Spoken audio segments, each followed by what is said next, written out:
Tulikuwa tunapiga na story na Grace Wambere Offset, akatuambia biashara yake ya mtumba ilianzia na vile alitoka Germany.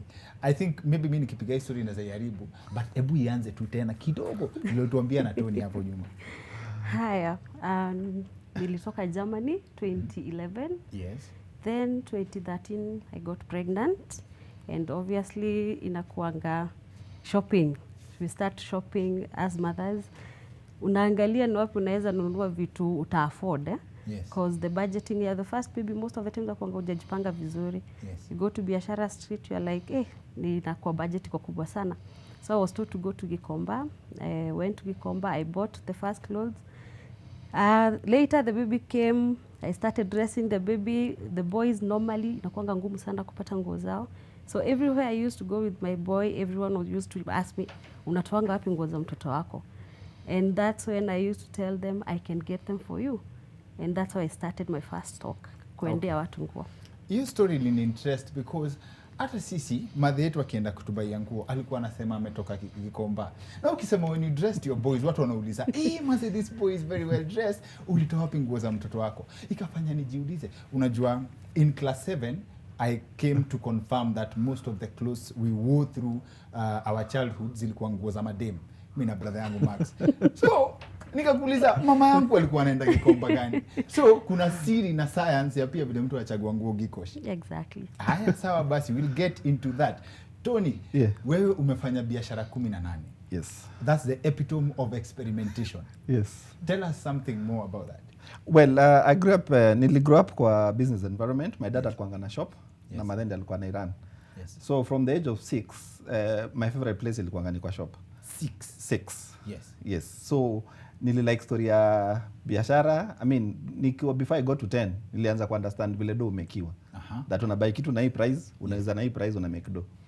And by the time nifike kama class 7, class 8 walikuwa wanaweza niachia shop the whole day. Class 7, class 8 unabaki kwa shop the whole day. The whole day. Haukuwa na passion ya hii kitu uonjaje nini? So unajua sasa hizo ndangwa added benefit. Allowance. Sele biashara iko poa, unakunywa soda. Baadaye kuja baadaye leo kuko poa, icheki ile ndo tumemake leo. Yes. So natulia, of course sweets here and there. Alafu by the time hata nifike form 2 nilikuwa hata sana kutoka I'm from Kitui. Nilikuwa Kitui na kubuy vitu tao Nairobi. Vitu za kupeleka kwa shop. Na wase wa shop wao make do kwa sababu wase wengi tuseme kama place niligrow Embu, kuna wase walikuwa na dismiss the concept ya shop juu wanasema msi umake shilingi moja ati kama core. By the mtu alikuwa anaweza make profit kwa core. Unajua mimi grow up core ikiwa 50 cents. Lakini najua as long as the door is open. Ukiona watu wanafanya biashara fulani kuna do. Usikidanganywa na mtu. Hakuna biashara watu hufanya ambayo ina do. Yes. Ile biashara watu wanafanya kuna do. So hata hizi shops wase wamefungua tao, kila mtu at the end of the day lazima atauza. Unasemaje kuna jamaa hapa tao wanauzanga tu sweets. Mtu mzima anauza tu sweets na unapata mtu ana support familia yake na analipa rent. Hata kuna jamaa mwingine anauzanga pencils na ana support familia yake. Yes. So bora tu ujipange na ujue kitu unafanya na ujitume. Biashara ni kujituma. Biashara ni kujituma. Bora usijitume in the wrong direction. Na Grace, biashara ya mtushi, unaget? How comes wase watavanguo daily? Is it a guarantee that kila msee anaweza ingia kwa hiyo biashara ata make profit ama it's set aside for certain people? Everyone can. Everyone mwenye ako willing kuuza atauza. We have hawkers in town, wamanibeba watoto kwa mgongo. Why do they come? They're each and every evening kuuza nguo. It's because they are making money. So anyone can. Bora tu ukwe willing na uko ready to make risks and make a difference. Nowadays I'm telling people come with a new style. Because every day we have new fashion coming up. There's a way I can wear a shirt ya mwanaume na itengeneze ikuwe ka dress off shoulder. So just understand the concept and the new fashion because every day we are having new fashion that is coming up. Yes. Then also understand the different markets that you're having. Utapata kuna boutiques, utapata kuna online, kuna hiyo hooking, kuna kibanda, everything. Na wewe hujaigongwa hiyo Gikomba moja hiyo yenye watu wanasema mtu ameenda amenunua bili ya karati. Ndio nifike mahali niko nimegongwa pia mara kadhaa. But I never gave up. When I was starting my very first bill niligongwa because anyway I started with selecting, kwenda nachagua moja moja zenye zinanipendeza, naenda napiga pasi, napiga picha, naeka online, watu wanakujia, nafanya deliveries. Okay. So at some point I was like, demand imekuwa higher, so I would rather take a full bill. Nachukua bill, first of all unafanya mahesabu baya, cause unakuja una divide, nimepata hizi pieces, divide by this amount, so nikiuza hata 10 bob, nimepata profit ya, why? By the time unafika katikati umechomeka mbaya. So this is how I learned.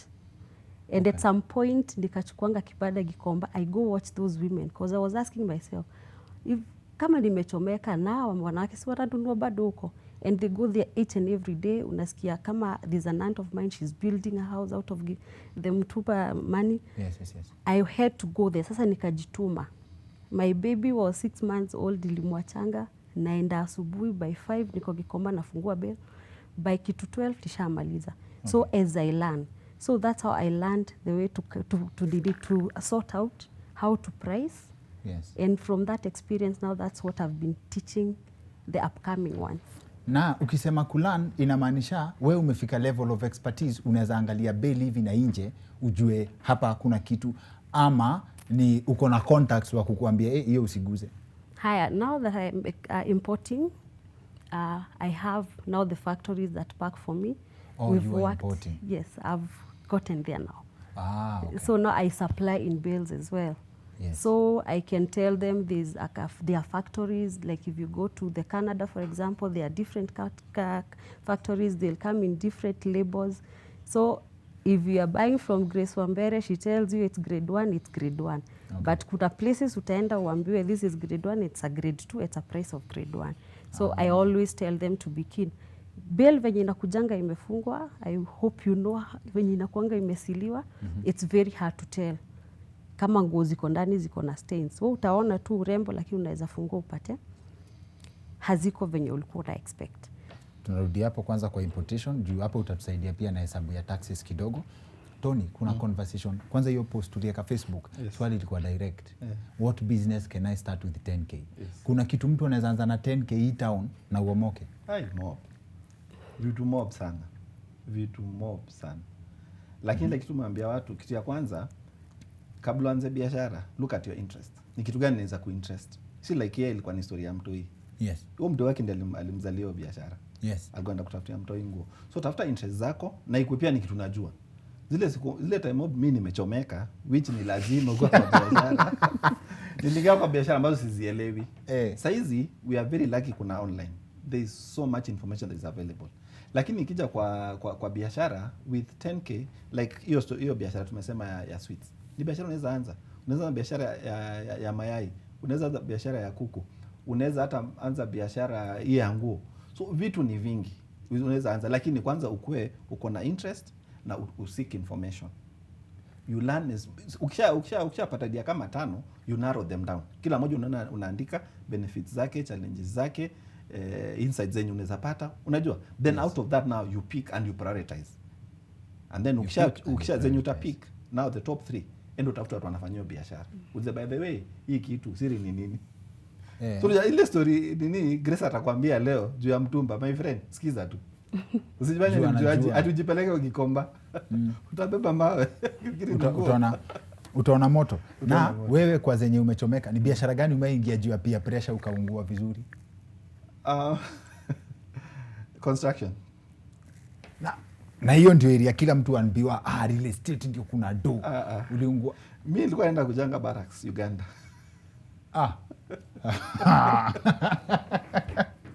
So that time my business was very young. I did not have the experience that I have today.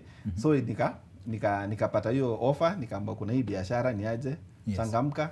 So nikajitupanda. Na ndio nilikuwa nasema lazima ujue ile kitu unadu.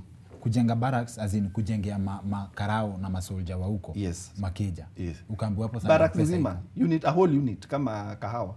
Wewe sasa umeshika kandarasi 2020. Ilikuwa ni biashara 1.2 billion. Tunataka usikia mali ulililia. Nini wewe unatupea story nusu. Sasa so of course ukitua biashara kubwa kama hiyo unafanya mahesabu. So mimi nikaambiwa biashara ndio hii. So nikauza ni aje. Wakasema sasa leta do ya kulipia tenda. Hiyo ni ngapi? 500k. Alafu unatoa hiyo, ukishatoa unaambia sasa kuna ingine sasa ya kupeana huku ndani. Ngapi? 500k. Alafu sasa kuna hizi documentations za tutoe zile tender documents zenyewe, sasa ndio tukupatie ndo kajaze, kuna other 500k. So ukapata tu unaendelea kutoa do, unatoa do na ile jo haija kama. So hapo ndio nikachanuka. Mimi nimesema sasa nikatafuta pia watu wangu on the ground. Watu wangu on the ground na sasa UG akaniambia hakuna kitu kama hiyo. Akia nani? Kuisha. Ulikuwa mwambishia sana. Kitu nakwambia Museveni anaweza acha akina. Sawa basi. Na Grace, kwa ndio ufike place ya importation, right? Wase wanasema cost of doing business Kenya ni ngumu sana. Kwa sababu kama taxation for example, like ni aje, sema kama ukienda ununue bail hapa versus kununua majuu, kuna wase sema kama ukiletewa manguo on a different channel, ukisema unavuruta sasa peke yako, unapata mnagawana do na gava katikati. Is that true? Before mitumba haikuwa na tax. Haikuwa na tax kitambo. Imeanza juzi. Okay. So the cost ilikuwa hizo za shipping, then tunashikana watu kama watatu to bring a full container. Yes. Then unapata like luckily now have been in Germany, kuna those investors who are willing to wanaleta, mimi nachukua profit, wao wanachukua the capital. Yes. So that's why I was that lucky. Juu ya mdomo yangu kubwa. Huwezi sema hivyo mimi huongea sana. And when I have interest I talk. Now being online they are also observing, because you see being on Facebook doesn't mean only Kenyans are watching. Yes. Others are watching, and you can see those places I was living, pia wow, they are still my friends on Facebook and they get the ideas. They're like, by the way, we can do this with you, we can bring, we can do. Sawa. Na ukikam kwa busy kama ya mtumba, wasa wanasema mtumba imekill sema kama textile industry ya Kenya. Not true. Not true, because do we have the enough raw materials for the textile industry in Kenya that can feed us all? No. Then even if we were to make those clothes here, will it reach there? You know, we are 3 categories. Kuna wale wako very poor, kuna wale wako katikati, they are the rich ones. Yes. Can a family of 5 kids living somewhere in a slum afford clothes like one cloth ina cost 1k? Noma. Na ukisema kuna hizi different categories. Hii time yenye mama yangu alinibaia shati noma ya 20 bob. Alikuwa fagia. Na madhe yangu I think alikuwa strategic, alikuwa ananunua nguo hata yeye anaweza vaa. So hii ndio mtu akuuzie nguo 5 bob hata yeye make profit hapo. Exactly, because you've opened a bill. I can do a breakdown of a bill. For example, right now there's a bill inaitwa chiffon tops. Yes. Chiffon tops goes for 19k a full bill. It will give you around 250 pieces. A normal price here chiffon top is from 200 to 350. So just take the first 100, the best ones. Ziuze na 200, 250, 300.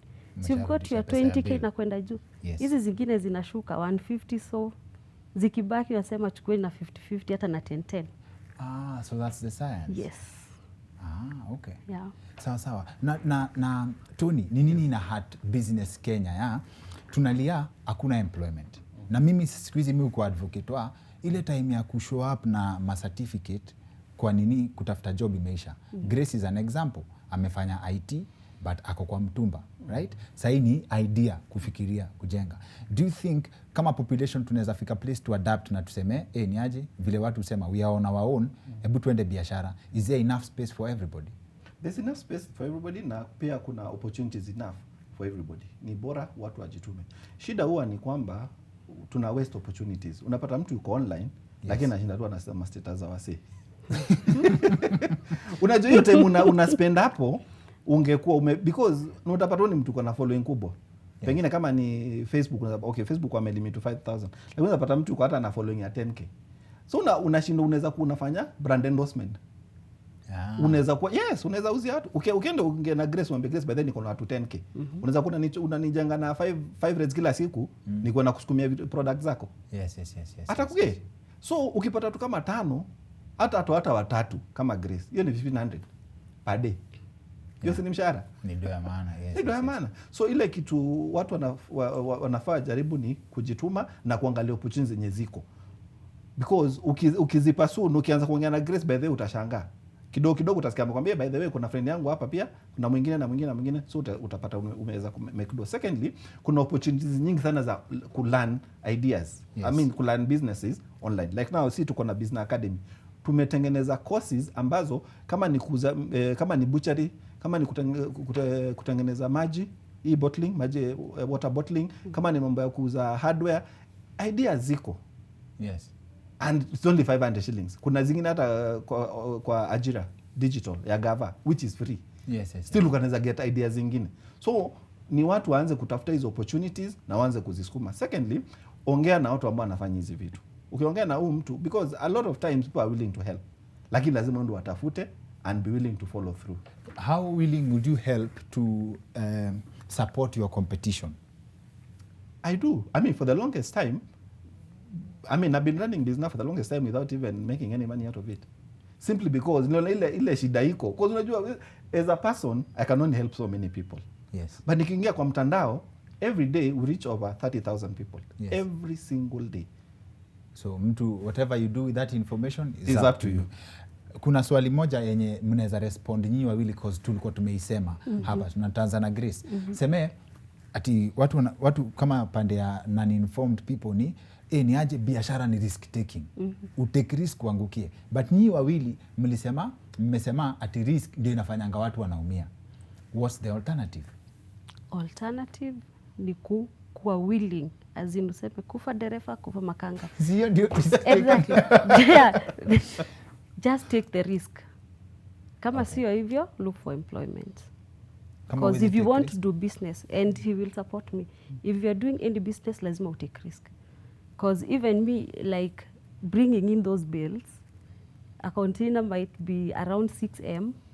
Haujui venye kama wamefunga vile wanafunganga venye wanafunganga. Yes. Obviously I'm taking a risk, lakini I know. Ama Evergreen nafanya vitu zao huko Egypt. They might. So unakuanga tu na ile roho Kushikilia. Yeah. Na tena unafanyanga hesabu. Kuna siku nilimeki profit kizuri, so hata kikiumana nitakuwa nimebalance. Utakuwa umebalance books. But hiyo inakampia na experience kidogo. Inakuja na experience kidogo. So hata ndio naambianga kwa mitumba, if you are scared of taking risk, anza basi na hiyo kidogo kidogo, enda chagua moja moja. Yes. As you learn the business, as you see what others are doing, I call them to come and see us opening bills. Proda si venye mnaambiwa nguo za karate. Unaona tumefungua ni tops, okay? And wanapata confidence. Yeah. Okay. So wako willing, and to add to that, those people who are just sitting there waiting, mimi nilipata first class honors, siwezi uza mayai wa drop hiyo. Inaumiza watu sana. What's your take about risks? Now, risk hiyo ni guaranteed. Biashara lazima utake risk, na pia kuchomeka ni lazima. So, what do you do? Number 1, kujituma. Number 2, diversify. Usikalie tu kitu moja. Juu kitu moja ujikachome. You can imagine kama vile komba kitambo ulikuwa na fires. Kama ulikuwa umeta container yako the day before. Inachomeka. Inaungua nayo. Inaungua nayo. Na hivyo. Hiyo ni kuchomeka literally. Yes. So what you can do, diversify, and then vitu kama, in fact one of the things I'm really pushing now ni watu wa biashara, however small, get insurance. Exactly. Personal accident, uchukue insurance ya biashara, uchukue biashara even yako mwenyewe, because anything can happen. Neza toka hapa studio, kesho usikie story nyingine imehappen. So do that, because when that happens, then insurance comes in, inacompensate. Kama container yako imechomeka, wanakuja wanakulipa. It might take a few weeks, but utakuwa umepata. Uko covered. The other thing ni diversification. Alafu pia lazima ukiingia kwa biashara uende ring fence, usikule doyote. Unajua biashara sasa ile pia kuna vile tuko. Maze do ikishaingia akwambia tuonana, acha nimeenda coast. Unaenda kukula profit. Nimeenda coast. Akirudi ana ene. Sasa mtu wa biashara anafanga tu we constantly unawaka ama ukule na strategy. Kula na strategy. Hata ukishakula weka kidogo. Okay. Weka kidogo, and then also improve your capacity. Take courses, even look for experiences. Unajua? Mwambie tu biashara, even travel, enda hata kama ni Uganda. Huko kwenye ulienda ukarudi. Okay, Tanzania. Yani as in travel, unajua hata traveling peke yake inakufungua akili because you see different things, you see how people do their things, and then you might even come back with an idea. Lakini kuchomeka na risk taking, you cannot separate the two. And you're a very good advocate wa mambo ya specialize nini diversification. Ndio. Yes, na kuna watu wana argue kama vile Grace amesema yeye ni mtumba na assume anafanya mtumba na hiyo ndio life yake. Okay, sawa. But kuna wasi wanasema ukichagua line moja kibia na hiyo line. Na hii ingine ya wewe uko na biashara 18, right? Umeanzisha biashara 18. Natural death. Okay, out of the 18 kuna zenye hata they never took off. Maybe 1 or 2 kabisa. Unajua hata kuna na Kingori hapa down. Mbona aje? Basi nimesikia kuna biashara nyingine tunaleta nini nafanya nini? Nini hatujisa kampuni. Wewe nipatie do na mtumie 25k and register company. The next thing Kingori ameishia. Hivyo ndio zinaenda. Inaisha hivyo. But kuna zenye zime grow like now the first business zenye nilianza nayo ilikuwa ni courier service na mpaka leo ina run. Yes. Okay. Na like vile Grace amesema ukienda biashara my friend hakuna story ati mimi niko hivi niko nimesoma nimefanya nini hiyo unachanga kwa mlango. Ukiingia kwa biashara wewe ni mfanyikazi. An example, when I said that company ilikuwa na masters. Tulikuwa tusumbane na wafanyikazi. Mtu akaanza kuniambia wewe namwambia fanya hivi. Hebu nipatie hiyo key ya bike. Na deliver hiyo kitu alafu tunakuja tunaongea. Na mzunguko unasemaje? Kazi imefanyika. Na hata mguu mimi mwenyewe nilikuwa natembea naenda kudeliver. At some point I remember I even used to deliver things in a Mercedes because I was driving and I had a Mercedes.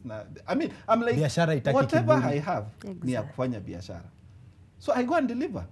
So nikikuletea barua yako pengine utashangaa huyu jamaa ametupa mbao. Amekuja hapa na gari kudeliver barua. But you see kwangu mimi nimesatisfy client. Yes. And if I satisfy enough of them then my business will keep running. That's the secret. That's the secret. So lazima ukue adaptable also. Okay. But pia ukija ku diversify, over diversify, usifanye vitu kama 100. All those things ukiziangalia nimekuwa nikizifanya in phases because also unajua biashara pia hubadilika. Grace atakwambia ile kazi ya mitumba ilikuwa ya 2010 si ya leo. Leo ni different. Because those days hakuna azikuwa zinatoka China. Si ndio? Siku hizi zinatoka China mpaka zinakuja zikiwa mpya. Exactly. Yeah. Unaweza kupata mpya? Yes. Zenye brand new. Okay, theory ya mitumba inakuanga ni wale watoi wazungu wamemaliza kupiga look. wanacheza kama wao. That's not the case. That's not the case. Nowadays na ndio unasikianga nao kuna hiyo mpaka hii assortment. Unasikia kuna zile zinakuja zikiwa mpya because majuu tuseme let's take Germany for example iko na seasons 4. Kuna summer na winter kuna autumn nini. Once that season is over this year that's it mpaka next year. So there are these shops. Hawangi nguo mpaka iishe. No. Wanavaa nguo na season. Season nyingine kuna kuja na style mpya. Dem gani ataka kuonekana na top yenye alikuwa nayo last summer? Mimi na vaa jacket atajua hiyo. Wewe utavaa lakini receive for ladies as in each and every season inakuja na new. So what they normally do they'll do a sale and then after that then zinauzangwa na kgs. I'm saying this because I used to go there to those warehouses tunanunua in kgs. Yes, Unachagua ile kitu kila kitu unachukua ni $1. So inapimwa na kgs kama ni 8 kgs kila kitu umechukua ni 8 euros. Like that. So these ones wanachukuanga sasa siku hizi zinafungwa in bales ikiwa cream bale. Okay. Everything inside there is new. Wow. Yeah. Hiyo ndio sababu siku hizi hatupati do kwa nguo za mtumba, si ndio? Hapana, kuna sasa bado unajua that is an expensive bale. Na once imekuja hata wewe ukuje umeambia tinauzia Wagige, nitakwambia no siwezi kuuzia hii bale. Hii itaenda kukuchoma. Because ukienda market ya Wagige kila mtu anauza vitu 50 bob, 150, 200 kienda sana. Hii ndio ikurudishie lazima uze from 500 1000. So I'd rather give it to someone who has a boutique in town or somewhere in a mall anaweza fikisha hiyo bei. Ati nikiuzia mtu nguo ya 1500 atanunua. Huyo atarudisha because you see the bill is already expensive. So this person tumwambia chukua grade 1 which is like half price. So hata mtu akikuja kubuy bill kwako unakuanga unamwambia unataka kujua inaenda kujua. Hata na waulizanga what kind of clients are you targeting? Are they small bodied? Are they college people? And then I advise you accordingly.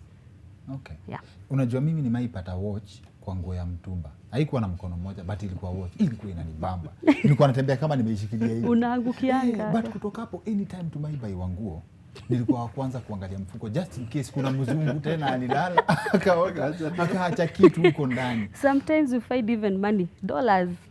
For real? Mtu alisahau kwa mfuko. Zikienda kwa kufuliwa? Ama kwa bags. Wow. Yeah. Unaweza omoka na hiyo ati wewe unaendanga tu Gikomba kuambia watu acha nikuangalie. Kuna watu wanaendanga kufanya tu hiyo kazi kuzitafuta. For real? Yeah. Hey, that's interesting. Nilikuwa nataka kukuja kwako tena kwa mambo ya rentals. Malandi, watu wanaambiwa kwa real estate ndio business. Mtu anafikiria ni aje kuomoka ni kukuwa na ploti. But unajua nimekam kustudy nikapata there's a lot of fake wealth in Kenya. Fake wealth, not that watu wana fake, but in terms of kuinvest through perception. Like ndio mtu make do, unapata unakuanga na ploti, but before you make your money, let's talk 15-20 years. Unaget? Aya, does this mean kuinvest kwa rentals ni vile watu husema ati hii ni biashara ya mtu akona pesa tu anataka kuweka mahali, hataki kutumia? Juu pia ukipata wale landlord wakali ni wale watu, hiyo ndio kitu wanategemea. Haufai kukua ati una invest kwa real estate ati ndio do yako yenye unategemea. Okay, there are two things. First of all, ku make do ya haraka lazima uinvest kwa kitu ya cash flow. Short term. Okay. Unaelewa? Na hiyo utahitaji pesa kidogo. Lakini ukitaka biashara yenye uta make do mob na ukule for long, you will need more money and you need more time.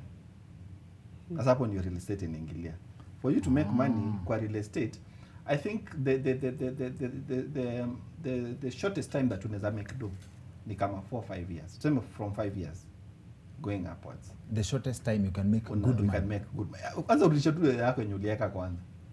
Bado hujaanza kumake do. Hujaanza kumake do. Ndio urudishe do yako. The shortest time is take ni kama 5 years. Yes. Ikienda sana inaweza fika hata 10 years. So unaona kama hiyo ndio ile do ulikuwa unapeleka nao mtoi shule. Hapo ndio ulikuwa na manga. Afadhali ndio anza kwanza mtumba. Ndio fauzi mtumba kwanza.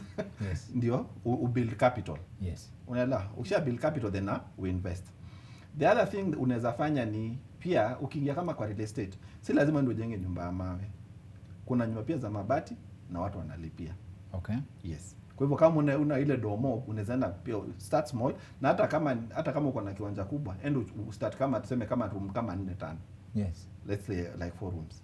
Unajenga hizo zinaanza kupatia do and then you're able to grow. But usually badala ya kungangana kitu ambayo pengine inaweza kulemea, because unaweza imagine unaweza kuwa nayo story hizo room 4 alafu covid happen.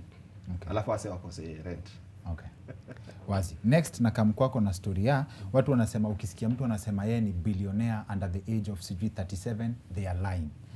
Nataka mtusaidie kufanya hiyo hesabu. But kwa umeikuwa na experience na loans? Not really. Wewe unajiamini kwenda mzima? So far yes. So na build up nini yangu, so ile siku nitaendea watanipatia. Na watu wanasemanga si advisable kuwork na loan, because niko sure umeona especially biashara na loan ni tricky sana juu ukiungua unaingia kwa shimo times 2. Kuna wase umeona wame make experience ya unafikiria uko sure sana na biashara alafu una invest na unabana. If you're not sure, achana na loan. But unaweza kuwaji sure na biashara na kila kitu ni kugamble. Kuna watu wanakujanga wanasema amepotiwa sure bet. Kama huyo alikuwa amepoa sure bet hiyo ya Uganda. So hata angechukua loan. Yes. Ndio? Then ingekuwa imekunywa maji, abaki akilipa loan. Yes. Same thing, utakuja uchukue loan. Hizi zinaitwa hizi hakina tala. Ameenda amekopa, amechukua beli ya 20k, amepatiwa maybe time frame ya like 2 weeks ya kurudisha. Within those 2 weeks hajarudisha hiyo pesa. Yes. Ataanza kukimbizana na exactly. Na unaweza ingia. So nasemanga start small. Si ukuje nguo za 2k. Uende ziuze, make a profit, next week uongeze stock hivyo. Mpaka ufikishe ya bei. Juu hiyo ndio yako. Exactly. Thank you. Alafu Tony, in your experience, how hard is it to be a stable millionaire in this country? Clean. It's possible, but it's difficult. It is possible, but it is difficult. And especially for most of the younger people. By the way, the reality is that people actually make real money in their 50s and 60s. No, wait. Yes. People make real money in their money 50s and wealth. 60s. Yes. real money, real wealth comes in their 50s and 60s. Wacha watu wanatisha watu na magari kwa boss, watu wa bank wakitisha mikopo yao. So hii There's that age, yeah. Of course, yes, there are guys who are lucky, especially now with technology. I mean, kuna msee anaweza kwenda kaandika code, Yes. software fulani, akalipwa 50 million. 50 million cash. Yes. Unacheki, but there are very few. Majority wangani look. The image na perception. Image na perception. But it is possible. But like Grace is saying, it is you work on it pole pole. Like I've been in business for 18 years. 18 years. Yes. So to whatever you will see me today, hii blazer na look na nini, hiyo ni 18 years bro. Kwa hivyo utaanza jana ama 2 years alafu utake tupima. No, before utoke kwa hii before utoke kwa hii poverty age bracket. Yes. Yeah, sijui let's say 20 mpaka 35 towards your late 35. Yes. Kuna lessons wewe uliblanda, kuna places uliblanda ukianza zenye sasa ukilook back unajiambia maybe wase wa generation zetu wana make sahi. Yes. The first thing ni vile Grace amesema of a diversification. You know, kurukia tu vitu because the idea. By the way, most of these hot ideas hazinanga do. Most of the hot ideas ni I mean, mkembe. because like I just give an example and apologies to anybody who's doing this business. Yes. Ni wase wangapi wamekuinbox ya forex na cryptocurrency? Ngoja. Niliuliza mtu about history ya forex juzi. Kauliza msee, for example, naona dola ni 108. Si ndio? Niko dola ni 108. Let's say niko na 10k kangu. Ni buy dola ikiwa 108. Kesho ishpande ikiwa 116. Niuze. Sija make do. But bado si ati kitu unaweza sema ati nafanya biashara. No, what I'm saying is the way it's presented. Okay. The real money actually iko kwa training. Because na mimi like now this one nilikaa chini nikaangalia watu. Msana nakwambia forex unamwambia sawa. Unataka do ngapi? Nakwambia mita, nakwambia sawa mita nikaona nitakupa mita. Fanya hivi. Let's talk in 3 months. How much have you made in 3 months? Kizungu mingi. And let me tell you, biashara ndogo hazitakiangi kizungu mingi. Thank you. Biashara haitaki kizungu mingi.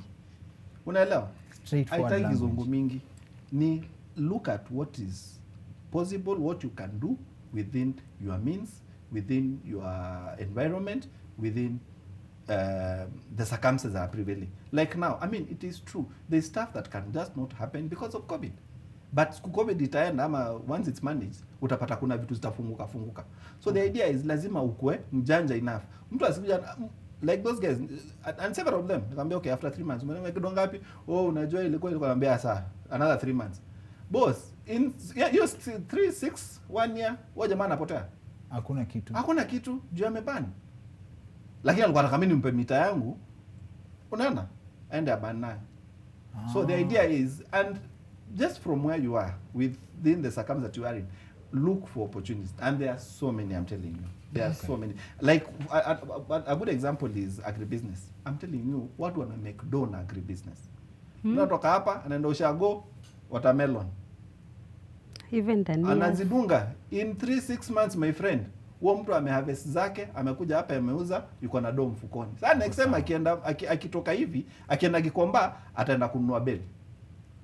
Yes. Unacheki? Na akichapisha hiyo bale, anangoja hii season irudi tena ya watermelon. Anarudi tena kwa watermelon. Anagonga do tena, anarudi. So unapata huyo mtu in a short time anaweza kuwa millionaire. That's what I was telling you. Yes. Anaweza kuwa millionaire. But lazima iwe kuna hiyo kujituma. You must be deliberate about it. Na pia lazima uko una plan. Okay. Usirukie tu kitu sababu watu wanafanya. Mazee, mmetupatia points noma sana na Grace nikuulize. Wewe definition yako ya success in your experience ni nini? Because wewe by the way kama dem najua unaangalia tushaambiwa hapa na Tony hapa ati hii vitu watu wanajishasha nazo hapa hakuna do hapo. Na watu wako na do hata waongeangi. Actually hata wanavanga zinatangwa mama. Unaangalia mtu mwenye upiga loop hana kakitu. Even actually you can even observe them when they are driving. Atakuwa na ka pro box lakini mwingine ako na Subaru. Yeah. But sasa ataka kuchachisha but mwenye ako na pesa ni pro box.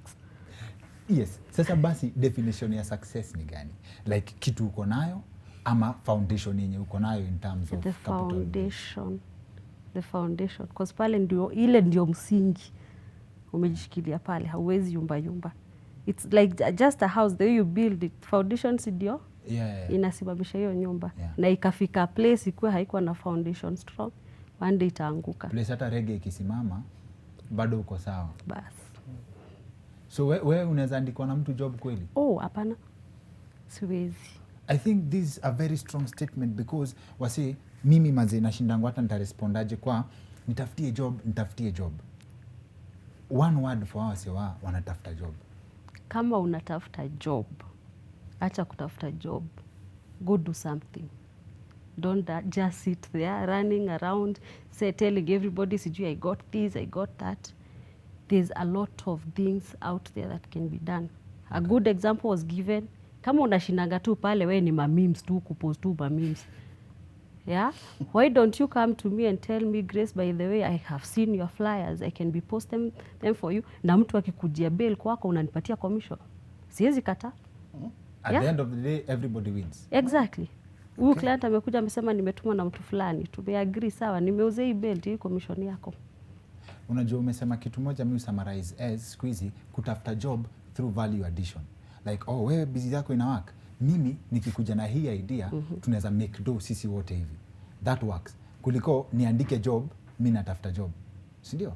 Na hiki tumesema na najua hii inaenda kuokotwa vibaya sana ya watu wako na do, watu wana make real money ni hiyo age ya uko juu. Inaitwaje? Watu wanaitanga old money but ni do ime take time. Right? So basi when it comes to how people should behave na mambo na do, si ndio? Watu ambiwa umepata ka job, umenunua gari na hujajenga. Kujenga inaweza kuwa defined as success. Like, na wewe ushajenga, wewe uko sawa. Okay, let me just talk to that. Saizi, by the way, penye tuko sahi. Yes. I wouldn't advise anyone to buy a house. So it's much cheaper to rent. If I could sell my houses today, I would sell them, all of them. Okay. If I could, I would sell all of them today and rent. Because unaishi hawa ya 25 million. Na unaweza ipata na 100k. Ama unaweza ipata na 75k.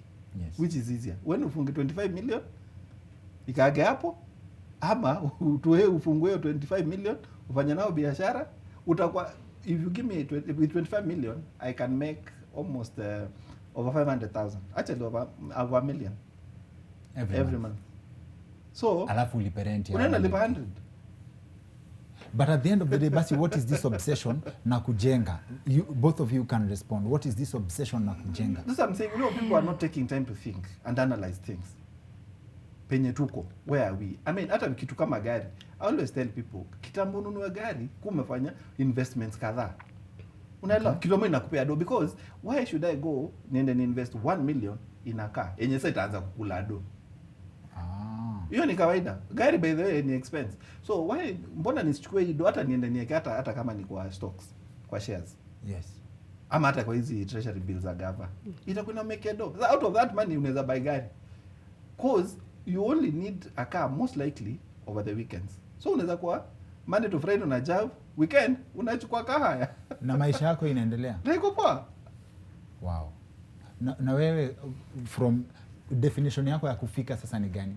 Like, do you get to a point to say, hey, Mazi, now I've made some, hey, Mazi, I'm allergic to more money. Hey, Mazi, it's too much.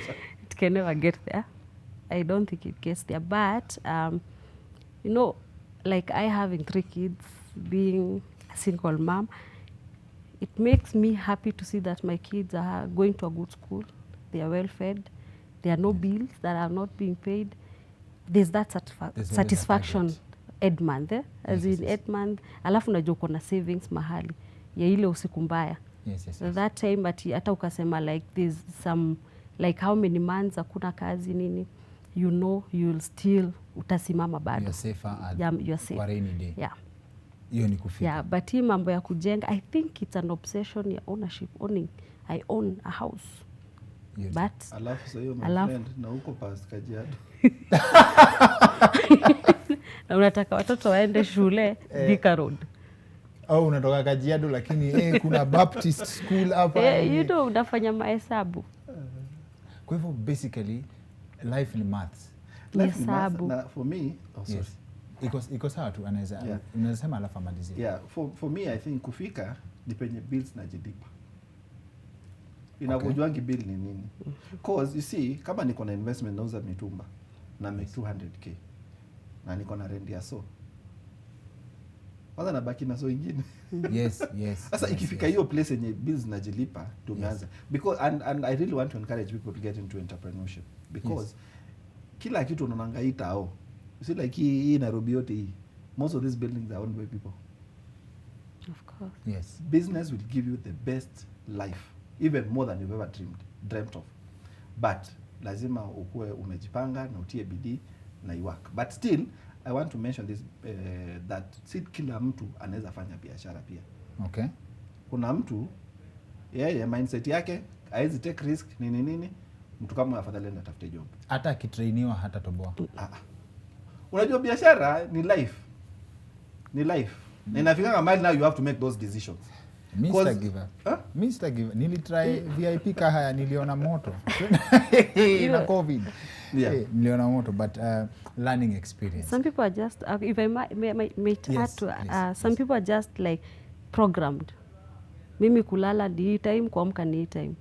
That's not a business person, right? A business person lazima ukue freestyle.